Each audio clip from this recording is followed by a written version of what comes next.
షురు. నువ్వు జస్ట్ ఒక 11 రోజులు అక్కడ కూర్చోవాలంతే. అవ నెక్స్ట్ ప్రోగ్రామ్ అన్నా పంతుల్ని తెచ్చి నీకు పూజలతో దండం దండం దండం దండం. అది దాని ఫస్ట్ డే ప్లానింగ్. అవి పూజ అయ్యాక మా బాధలు మా కష్టాలు అన్ని దాచుకుని లైఫ్ ఇంత మాదిరి ఒక రాడ్ పడి అన్ని నీతో షేర్ చేసుకుని గణేశ నన్ను కాపాడు గణేశ, గణేశ నన్ను చూసుకో గణేశ అని అది డేరికే.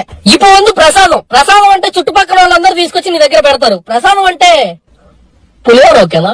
పులిహోర ప్రతి పండక్కి చేసేది. మరి బజ్జీలు కూడా బోరు కొట్టేశాయి. అదేంట్రా మూసిక ఉండ్రాళ్ళు విత్ పులిహార ఎన్నా సెలక్షన్ గణేశ. ప్రసాదం మొత్తం మేము తినేసిన తర్వాత ఇప్పుడు లడ్డు వేలంపాట గణేశ. అందరినీ పిలిచి లడ్డు వేలంపాట పెట్టి ఒకటోసారి రెండోసారి 1, 2, 3 కట్టు పన్ను నీ లడ్డు సేల్ గణేశ. ఇప్పుడు అసలు డీజే స్టార్ట్.